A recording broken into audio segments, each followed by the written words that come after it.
안녕하십니까. 6월 9일 금요일 말씀 묵상 함께 시작하겠습니다. 오늘도 말씀으로 하루를 시작하시는 귀한 성도님들의 가정과 생업 가운데 주님의 함께 하심과 돌보심이 충만하시기를 기도합니다. 오늘 본문은 이사야서 42장 1절에서부터 13절까지 말씀이고요. 하나님께서 자기 백성들에게 베푸시는 구원의 성질에 대해서 한번 생각을 해보고, 그리고 예수님께서 우리에게 베푸신 구원에 대해서도 한번 생각해보는 시간이 되었으면 좋겠습니다. 그럼 먼저 말씀 보시겠습니다.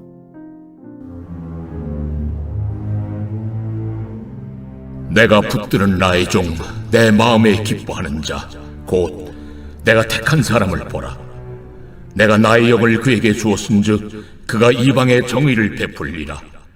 그는 외치지 아니하며 목소리를 높이지 아니하며 그 소리를 거리에 들리게 하지 아니하며 상한 갈대를 꺾지 아니하며 꺼져가는 등불을 끄지 아니하고 진실로 정의를 시행할 것이며 그는 쇠하지 아니하며 낙담하지 아니하고 세상에 정의를 세우기에 이르리니 섬들이 그 교훈을 앙망하리라. 하늘을 창조하여 펴시고 땅과 그 소산을 내시며 땅 위의 백성에게 호흡을 주시며 땅에 행하는 자에게 영을 주시는 하나님 여호와께서 이같이 말씀하시되, 나 여호와가 의로 너를 불렀은즉 내가 네 손을 잡아 너를 보호하며 너를 세워 백성의 언약과 이방의 빛이 되게 하리니 내가 눈먼 자들의 눈을 밝히며 갇힌 자를 감옥에서 이끌어내며 흑암에 앉은 자를 감방에서 나오게 하리라. 나는 여호와이니 이는 내 이름이라. 나는 내 영광을 다른 자에게 내 찬송을 우상에게 주지 아니하리라. 보라, 전에 예언한 일이 이미 이루어졌느니라. 이제 내가 새 일을 알리노라. 그 일이 시작되기 전에라도 너희에게 이르노라. 항해하는 자들과 바다 가운데의 만물과 섬들과 거기에 사는 사람들아, 여호와께 새 노래로 노래하며 땅 끝에서부터 찬송하라. 광야와 거기에 있는 성읍들과 게달 사람이 사는 마을들은 소리를 높이라. 셀라의 주민들은 노래하며 산꼭대기에서 즐거이 부르라. 여호와께 영광을 돌리며 섬들 중에서 그의 찬송을 전할지어다. 여호와께서 용사같이 나가시며 전사같이 분발하여 외쳐 크게 부르시며 그 대적을 크게 치시리로다.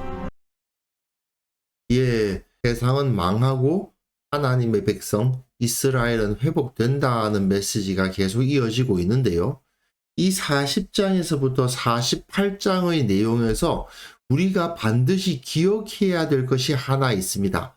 바로 여호와의 종, 하나님의 종이 보냄을 받을 것인데 하나님의 손에 들리는 리더죠. 근데 그 리더가 누구냐? 사실은 고레스입니다. 페르시아의 왕 고레스예요. 아니, 사람들이 생각할 때는 하나님의 종이면 당연히 유대인이어야 하지 않나. 기왕이면 다윗의 후손 중 한 명이어야 되지 않겠는가. 그렇게 생각할 거 아닙니까?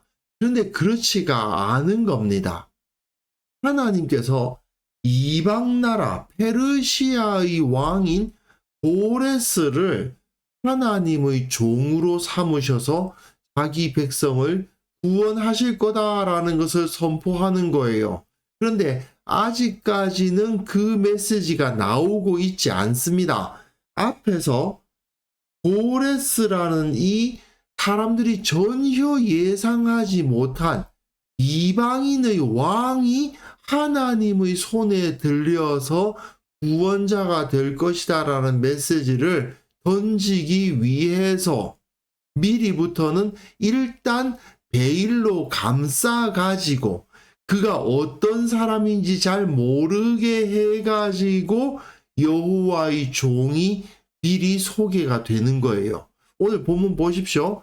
내가 붙드는 나의 종 내 마음에 기뻐하는 자 곧 내가 택한 사람을 보라. 하나님의 종이 준비되고 있다는 사실을 보여줍니다. 여호와의 종이라는 이 표현은요, 사실은 율법에서는 모세에게 가장 많이 사용되었습니다. 모세에게는 여호와의 종이라는 표현이 22번, 하나님의 종이라는 표현도 4번 그렇게 사용이 되었습니다. 물론 여호수아에게도 한 2번인가 사용된 적이 있고 다른 사람들에게도 여호와의 종, 하나님의 종 이런 표현이 사용되기는 했지만 가장 많이 사용된 사람은 모세입니다. 모세가 이스라엘을 애굽에서 이끌어내지 않았습니까? 그러니까 하나님께서 다시 한번 그 마음에 기뻐하는 종을 이스라엘, 유다에게 보내주셔서 예전에 애굽에서 자기 백성을 이끌어내신 하나님이 이번에는 바벨론에서 자기 백성을 이끌어내시겠구나 하는 것을 짐작하게 하죠. 그런데 문제는 내가 나의 영을 그에게 주었은즉까지는 알겠는데 그가 이방의 정의를 베풀리라. 하나님의 백성이 아니라 이방 나라의 정의를 베푼다는 묘한 표현이 주어집니다. 그는 외치지 아니하며 목소리를 높이지 아니하며 그 소리를 거리에 들리게 하지 아니하며 외친다 목소리를 높인다라는 것은 전쟁의 느낌이거든요. 그런데 이 사람은 큰 소리로 외치지를 않습니다. 그 소리를 거리에 들리게 하지를 않아요. 그러면서 상한 갈대를 꺾지 않고 꺼져가는 등불을 끄지 않고 진실로 정의를 시행한다라고 되어 있습니다. 자, 이거는요. 페르시아의 왕 고레스가 자기가 다스리는 영토 가운데 그 여러 백성들을 위협하고 두렵게 하는 것이 아니고 배려하고 돌보는 형태로 그 나라를 통치했던 것을 떠올리게 합니다. 실제로 아수르나 바벨론은 그야말로 포갑적으로 그 영토를 다스렸어요. 하지만 페르시아의 경우는 그렇지가 않습니다. 각각의 민족들이 가지고 있는 정체성들을 다 인정해 주고요. 각각 독자적으로 자기네들의 질서를 가지고 그 땅을 통치하도록 해준 것이 페르시아였습니다. 물론 페르시아가 처음에 그 나라를 세울 때에는 바벨론과 전쟁을 했으니까 당연히 외치고 목소리를 높이는 모습이 있었겠죠. 하지만 일단 바벨론을 무너뜨리고 그 땅을 정복한 이후에는 굉장히 평화주의적으로 그 땅을 통치했던 것을 볼 수 있고, 그러다 보니까 유다 사람들에게도 자기 땅으로, 원래 잡혀오기 전의 땅으로 돌아갈 수 있도록 배려도 해주고 돌아가기 위한 비용도 내주고 하는 것을 볼 수가 있는 거예요. 진실로 정의를 시행하며 쇠하지 않고 낙담하지 않고 세상의 정의를 이루려고 많은 문제들이 생기는데 그것을 보통 정복자들은 힘으로 눌러버리거든요. 조용히 해, 알아서 해, 이런 식으로 끝내버리는데, 그런데 고레스는 그러질 않고 여러 가지 문제를 하나하나 들어주고 그것에 대한 행정적인 처리를 해줬던 것을 볼 수 있어요. 사실 고레스는 상당히 뛰어난 왕이었습니다. 군사적으로도 뛰어났지만 민족들이 자기 밑에서 불평하지 않고 각자의 정체성을 가지고 살 수 있도록 해준 뛰어난 황제였다는 것을 볼 수 있는데요. 이것을 통해서 하나님께서는 자기 백성이 원래의 땅으로 돌아갈 수 있도록 해주신 겁니다. 하지만 유대인들의 입장에서는 굉장히 좀 당황스럽죠. 유대인들은 당연히 다윗의 후손이 나타나서 우리를 이끌어서 원래의 약속의 땅으로 돌아가게 해줄기를 기대했을 거 아닙니까? 그런데 다윗의 후손이 아닌 이방 나라의 왕이 우리를 돌아가게 한다는 게 굉장히 당황스러운 것은 사실입니다. 그러다 보니까 이사야가 바로 고레스를 제시하지를 않아요. 이방의 정의를 베푼다. 그리고 여러 나라들을 다스리고 그 나라들의 말을 다 들어주는 굉장히 평화로운 왕의 모습을 그려줄 뿐 아니라 섬들이 그 교훈을 앙망하리라. 섬들이라는 표현은 이방의 여러 나라들을 떠올리게 하는 거거든요. 이 당시의 땅 끝이 바로 섬들이고, 섬들이란 표현 자체가 이방의 여러 나라들을 말하는 것인데, 이방의 여러 나라들에게 그 교훈이 주어지는 그런 사람이 나타날 거다라고 예언을 하고 있는 겁니다. 그리고는 하나님이 어떤 분이신가가 다시 나타나는데, 하나님이 어떤 분이십니까? 하늘을 창조하여 펴시고 땅과 그 소산을 내시고 땅 위의 백성에게 호흡을 주시며 땅에 행하는 자에게 영을 주시는 하나님 여호와. 이스라엘만의 하나님이 아니라는 것을 말하고 있잖아요.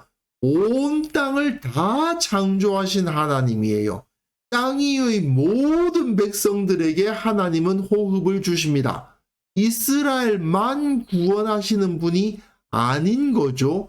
나 여호와가 의로 너를 불렀은즉 내가 내 손을 잡아 너를 보호하며 너를 세워 백성의 언약과, 여기까지는 이스라엘, 유다를 떠올리게 할 만한데, 백성의 언약이라는 표현만으로 멈추지를 않고 이방의 빛이 되게 한다라고 표현합니다. 하나님이 이스라엘만, 유다만 구원하실 것이 아니고 이방까지 구원하실 거라는 것이 나타나는 거예요. 네가 눈먼 자들의 눈을 밝히며 갇힌 자를 감옥에서 이끌어내며 흑암에 앉은 자를 감방에서 나오게 하리라. 어떤 사람을 구원하신다는 겁니까? 눈먼 자, 갇힌 자, 흑암에 앉은 자를 구원하신다고 말씀을 하시는 거예요. 이스라엘 백성들을 구원하겠다라는 말씀을 하시는 게 아니고요. 이런 어려움에 처한 자들을 구원하시겠다는 겁니다. 이스라엘은 물론 큰 어려움에 처해 있죠. 다른 나라에 끌려가서 포로가 되어 있으니까요. 그런데 이스라엘만 그런 포로가 된 것이 아니고 바벨론에 의해서 많은 나라들이 포로가 되었고 많은 사람들이 고통을 당했단 말입니다. 그렇기 때문에 하나님은 이스라엘을 구원하시는 것뿐 아니라 다른 여러 민족들의 고통당하는 자들, 눈먼 자들, 갇힌 자들, 흑암에 앉은 자들을 구원하신다는 것을 보여주는 거예요. 나는 여호와다. 이는 내 이름이라. 나는 내 영광을 다른 자에게, 내 찬송을 우상에게 주지 아니하리라. 이것은 세상의 여러 나라들이 각자 자기들의 우상을 섬기고 있잖아요. 그런데 하나님이 어떻게 하시겠다는 겁니까? 나의 영광을 저 우상이 받는 것을 더 이상 참지 않는다. 하나님께서 단순히 이스라엘의 하나님으로 머물러 계시지 않고 세상의 여러 우상들을 다 파괴하시면서 온 땅의 모든 민족들로부터 하나님으로 인정받으시는 참 하나님으로서의 위치를 차지하시겠다고 선언하시는 겁니다. 그렇다면 하나님이 온 땅을 다스리는 왕으로서 세워지시기를 원하신다면 그것을 위해서 세우실 하나님의 종이 반드시 유대인이어야만 하느냐? 다윗의 혈통적인 후손이어야만 하느냐? 아닐 수도 있잖아요. 유대인이 아닌, 다윗의 혈통적 후손이 아닌 사람이 여호와의 종이 될 것을 선언하기 위해서 미리부터 이런 복선들을 쭉 깔고 있는 겁니다. 계속해서 그 메시지가 이어집니다. 항해하는 자들, 바다 가운데 만물, 섬들, 거기에 사는 사람들, 그들에게 여호와께 새 노래로 노래하며 땅 끝에서부터 찬송하라고 선포합니다. 항해하는 자들과 바다 가운데 만물과 섬들과 거기에 사는 사람들, 여호와께 새 노래로 노래하며 땅 끝으로부터 찬송하라. 이것은 이스라엘의 입장에서 지중해 쪽을 바라본 거예요. 이 지중해에 여러 섬들이 있는데 그 섬들 중에 수많은 이방 족속들이 있을 거예요. 그 족속들에게 외치기를 너희가 여호와 하나님을 선포하고 찬송하라고 선언하는 거죠. 그리고 또한 광야와 거기에 있는 성읍들과 게달 사람들이 사는 마을들은 소리를 높여 셀라의 주민들은 노래하며 산 꼭대기에서 즐거이 부르라. 이것은 이스라엘의 위치에서 동쪽을 바라보면서 외치는 거예요. 여기 있는 산들과 사막과 광야가 존재하는데 거기에 또 흩어져 있는 여러 민족들이 있는 거예요. 그 민족들에게 선포하기를 너희는 여호와 하나님만을 선포하고 여호와 하나님만을 찬양하라 하고 외치고 있는 거예요. 여호와께 영광을 돌리며 섬들 중에서 그의 찬송을 전할지어다. 여호와께서 용사같이 나가시며 전사같이 분발하여 외쳐 크게 부르시며 그 대적을 크게 치시리로다. 이렇게 외칩니다. 그 대적을 크게 치시리로다 라는 노래가 이어지는데 앞에서 어떤 사람들이 찬송을 합니까? 이방인들이 찬송을 해요. 전쟁에 나갔다가 이기고 돌아오는 왕이나 장군들이 승전의 행진을 하면은 사람들이 거기에 모여서 막 찬송을 합니다. 왜 기뻐하고 찬송합니까? 우리 왕이 이겼다. 우리 장군이 나가서 전쟁에서 이겼다. 그 때문에 기뻐하는 거 아닙니까? 근데 여기서 지금 여호와께서 그 대적을 크게 치시는 대선 장군의 모습으로 나타나고 계신다는 거예요. 근데 거기서 기뻐하는 사람들이 누구요? 이방인들이에요. 이전까지는 언제나 이스라엘 사람들은 그렇게 생각해요. 이방인들을 하나님께서 다 치시고 승리자는 우리들 이스라엘 사람이라고 떠올리게 되는데, 그런데 여기서는 이방인들이 다 함께 기뻐하고 그 대적이 누구인지 정확하진 않지만 그 대적을 치시고 이 땅에 있는 모든 사람들이 다 함께 기뻐하는 묘한 모습이 나타나는 겁니다. 페르시아의 왕 고레스가 여호와의 종이 되고 하나님의 뜻으로 그곳에 평화를 이룰 것을 미리 이사야가 노래하고 있는 것이죠. 실제로 페르시아 시대에 에스라, 느헤미야, 에스더를 읽으신 분들은 아시겠습니다만은 유대인들이 그곳에서 고위직이 되고 그 땅을 다스리는 역할을 감당하기도 했죠.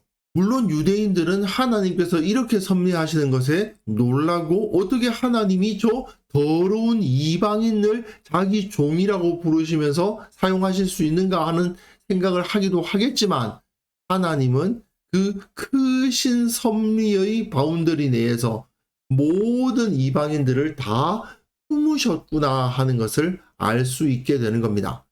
사실 이사야는 하나님께서 자기 백성을 구원하시겠지만 그들이 기대했던 모습 그대로 이루시지는 않으실 것임을 가르치기 위해서 미리부터 이렇게 하나님은 온 땅의 하나님이시다라고 노래하고 있는 겁니다. 그런데요, 가만 생각해 보면요, 이것은 사람들의 기대에 맞지 않는 것이라기보다는, 유대인들의 기대에 맞지 않는 것이라기보다는 오히려 유대인들이 사람의 기대보다 훨씬 더 큰 구원이 주어지는 것이다 라는 것을 알 수 있는 거죠. 즉 유대인들이 기대했던 것과는 좀 다르지만 오히려 그 기대보다 훨씬 더 크고 좋은 것을 주시는 것이라고 할 수 있는 겁니다. 그런데 문제는 유대인들이 실제로는 하나님의 구원이 훨씬 더 크고 좋은 것임에도 불구하고 자기들이 기대했던 대로 구원이 이루어지지 않았다는 이유로 하나님을 원망하고 또한 그 구원을 거부하기까지 했죠. 사실 예수님의 복음 역시 마찬가지 아닙니까? 유대인들만이 하나님의 복을 받는다는 메시지가 아니었죠. 하지만 유대인들이 구원을 받을 뿐 아니라 온 땅의 모든 백성들이 다 구원을 받는다. 이게 더 훨씬 더 크고 좋은 놀라운 은혜 아닙니까? 문제는 어리석은 인간들은 하나님께서 크고 좋은 것을 주심에도 불구하고 자기가 원하는 것을 얻고자 하고, 내가 구원받을 뿐 아니라 내 옆 사람까지 구원받는다는 것이 더 좋은 것임에도 불구하고 나만 구원받기를 원하는 어리석은 모습을 보이기도 하는 거죠. 사실 그게 바로 인간의 어리석음이라 할 수 있습니다. 하나님은 우리에게 가장 좋은 것을 주십니다. 내가 생각했던 것보다 더 크고 더 놀라운 은혜를 주십니다. 문제는 그 크고 놀라운 은혜를 주심에도 불구하고 내 예상과 내 생각과 내가 기도한 그것이 아니라는 이유로 불평하고 하나님께서 내 기도를 들어주시지 않는다고 말하는 어리석은 모습을 보이는 경우가 많다는 데 우리의 문제가 있습니다. 나는 복을 받고 다른 사람들은 복을 못 받는 것이 좋은 게 아니라는 거예요. 그런데 어리석은 인간들은 나만 복 받고 나만 높아지고 나만 부유해지고 나만 풍요로워지기를 원하는 어리석은 태도를 보이죠. 그것이 결코 좋은 것이 아님에도 불구하고 말이죠. 그래서 이 시간 함께 기도하실 때에는요, 주님께서 내게 허락하신 것이 가장 좋은 것임을 믿고 감사하게 하옵소서. 감사하고 기뻐하며 함께 자족하는 그러한 성도들의 공동체를 이루게 하옵소서. 함께 기도하는 시간 가졌으면 합니다.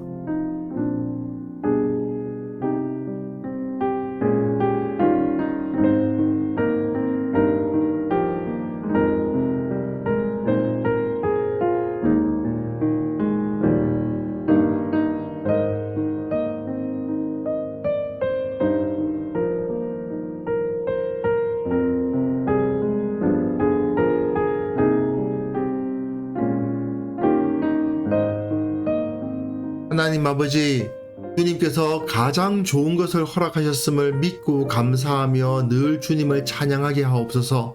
감사하고 기뻐하고 자족하는 삶을 살도록 도와주시고 우리 교회 모든 성도들이 다 이러한 삶을 살아갈 수 있도록 도와주시고 그것을 통해서 세상의 소금과 빛의 역할을 온전히 감당할 수 있도록 도와주옵소서. 주님, 특별히 원하옵기는 이 세상에서 고통 가운데 있는 자들이 있습니까? 그들에게 위로를 허락하여 주옵소서. 가난하고 아프고 상처받은 자들, 주님께서 그들을 붙잡아 주시고 그들에게 공급하시고 감싸 주시고 그들이 다시 일어날 수 있는 힘을 허락하여 주옵소서. 무엇보다도 저들이 예수 그리스도의 복음을 알아서 주님의 나라를 향한 꿈을 꾸는 그런 역사가 일어날 수 있도록 주께서 은혜 위에 은혜를 베풀어 주옵소서. 모든 사람들에게 복음의 은혜가 전달되게 하여 주시고 그 도구로 우리를 사용하여 주시고 그것을 통해서 주님께서 홀로 영광받아 주옵소서. 주님, 오늘 하루도 주님께서 우리의 기도에 응답하여 주시고 복에 복을 더하여 주시고 그 복이 넘쳐 흘러서 모두에게 나누어지는 역사를 경험하게 하여 주옵소서. 오늘도 말씀으로 우리와 함께 하신 주님, 우리의 기도에 응답하시며 또한 우리의 모든 인생을 주관하여 주옵소서. 감사드렸고 예수님의 이름으로 기도합니다. 아멘.